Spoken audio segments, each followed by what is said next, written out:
So next, നമുക്ക് supplier മൊഡ്യൂളിൻ്റെ അണ്ടറിലായിട്ടുള്ള supplier invoices എന്നുള്ള button നോക്കാം. സോ ഇത് ക്ലിക്ക് ചെയ്ത് കഴിഞ്ഞാൽ നമ്മളിവിടെ സപ്ലയർ ഇൻവോയ്സസ് എന്നുള്ള പേജ് ഓപ്പൺ ആയി വരും.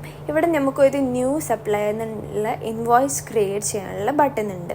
അത് കഴിഞ്ഞിട്ട് നമുക്കിവിടെ ഈ എക്സ്പോർട്ട് ആൻഡ് ഷെയർ എന്നുള്ള ബട്ടൺ ഉണ്ട്. ഇത് ക്ലിക്ക് ചെയ്ത് കഴിഞ്ഞാൽ നമുക്കിവിടെ ഡൗൺലോഡ് PDF എന്നുള്ള ഓപ്ഷൻ കാണും, എക്സൽ ഷീറ്റ് എക്സ്പോർട്ട് ചെയ്യാനുള്ള ഓപ്ഷൻ കാണും, ഷെയർ വയ വാട്സാപ്പ്, ഷെയർ വയ ഇമെയിൽ, ഇതിനുള്ളൊക്കെ ഓപ്ഷൻസ് നമുക്കുണ്ട്. അത് കഴിഞ്ഞാൽ നമുക്ക് ഓൾറെഡി എക്സിസ്റ്റിംഗ് ആയിട്ടുള്ള ഇൻവോയ്സ് സപ്ലയർ ഇൻവോയ്സസ് നമുക്കിവിടെ ലിസ്റ്റ് ചെയ്ത് കാണിക്കും. ഇതൊക്കെ നമുക്ക് സെർച്ച് ചെയ്ത് ഫിൽട്ടർ ഔട്ട് ചെയ്യാനുള്ള ഓപ്ഷനും ഉണ്ട്. നമുക്കിവിടെ നെയിംസ് ടൈപ്പ് ചെയ്ത് കൊടുത്ത് നമുക്ക് ഫിൽട്ടർ ഔട്ട് ചെയ്ത് കിട്ടാനുള്ള ഓപ്ഷനുണ്ട്. അതർവൈസ് നമുക്കിവിടെ ഇൻവോയ്സ് നമ്പറും ടൈപ്പ് ചെയ്തെടുക്കാം ഫിൽട്ടർ ഔട്ട് ചെയ്യാൻ. ഇവിടെ നമുക്ക് ഇൻവോയ്സ് ഡേറ്റ് കാണും, ഡ്യൂ ഡേറ്റ് കാണും, പിന്നെ അമൗണ്ട് ഉണ്ട്. ഇതിൻ്റെ സ്റ്റേറ്റസ് എന്താണെന്ന് നമുക്ക് കാണും. പെയ്ഡ് ആണോ പെൻഡിങ് ആണോ, നമുക്കിത് ചേഞ്ച് ചെയ്യാനുള്ള ഓപ്ഷനുണ്ട്. ഇതിൻ്റെ മുന്നേ എക്സിസ്റ്റിംഗ് ആയിട്ടുള്ള സപ്ലൈ ഇൻവോയ്സസൊക്കെ ഇതിൻ്റെയൊക്കെ സ്റ്റേറ്റസ് ഇൻ കേസ് ഇതിപ്പം ഓൾറെഡി പെയ്ഡ് ആണ്, അതർവൈസ് പെൻഡിങ് ഉള്ളതിപ്പം പെയ്ഡ് ചെയ്ത് എന്നുള്ളതൊക്കെ നമുക്കിവിടെ ഞാനിപ്പം സ്റ്റേറ്റസ് അപ്ഡേറ്റ് ചെയ്ത് കാണിക്കും. ഇതിൻ്റെയൊക്കെ ഡീറ്റെയിൽസ് നമുക്ക് വ്യൂ ചെയ്യാനുള്ള ബട്ടൺ ഉണ്ട്. ഇവിടെ വ്യൂ ബട്ടൺ ഉണ്ട്.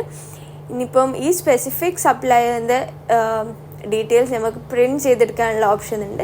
ഈ സപ്ലയറിനെ ഡിലീറ്റ് ചെയ്യാനുള്ള ഓപ്ഷനുണ്ട്. ഈ സപ്ലയറിൻ്റെ ഈ ഇൻവോയ്സ് നമുക്ക് പ്രിൻറ്റ് ചെയ്തെടുക്കാം, അതർവൈസ് ഡിലീറ്റ് ചെയ്യാനുള്ള ഓപ്ഷനുമുണ്ട്. ഇനി അതൊക്കെ കഴിഞ്ഞ് നമ്മൾ എങ്ങനെയാണ് ഒരു ന്യൂ സപ്ലയർ ഇൻവോയ്സ് ക്രിയേറ്റ് ചെയ്യാമെന്ന് നോക്കാം. അതിന് വേണ്ടിയിട്ട് create supplier invoice button click ചെയ്യാം. ഇവിടെ ഇൻവോയ്സ് നമ്പർ വരും. നമ്മൾ ഇൻവോയ്സ് റെഫറൻസ് കൊടുക്കാം. ഇത് മാൻഡേറ്ററി അല്ല.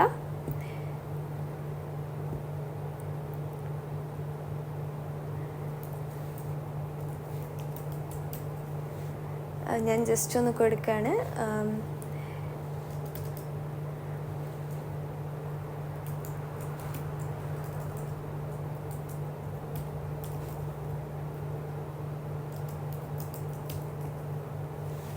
അഡാപ്റ്റേഴ്സ് ആൻഡ് വയേഴ്സ്, ഇവിടെ ഓർഡർ എന്ന് കൊടുക്കുകയാണ്.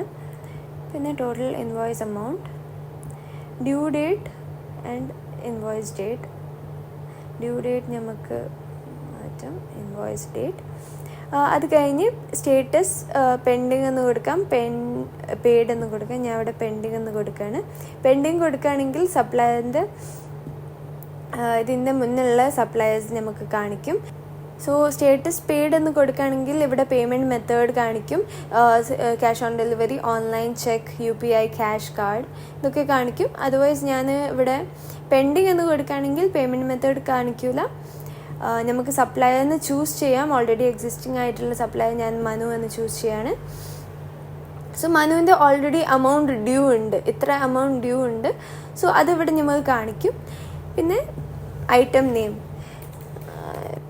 സോ നമ്മൾ 2 ഐറ്റംസ് റെഡി ആക്കണം. ഞാൻ സബ്മിറ്റ് ബട്ടൺ ക്ലിക്ക് ചെയ്യാണ്. So supplier invoice created successfully എന്ന് കാണിക്കും. നമ്മൾ ക്രിയേറ്റ് ചെയ്ത സപ്ലയർ നെയിം ഇതാണ്. ഇപ്പം നമ്മൾ ക്രിയേറ്റ് ചെയ്ത ഇൻവോയ്സ് ഇത് ഇവിടെ നമുക്ക് കാണിക്കും. ഞാൻ ഇൻവോയ്സ് റെഫറൻസ് കൊടുത്തിട്ടില്ല, അതുകൊണ്ട് ഇവിടെ ഒന്നും കാണിക്കുന്നില്ല.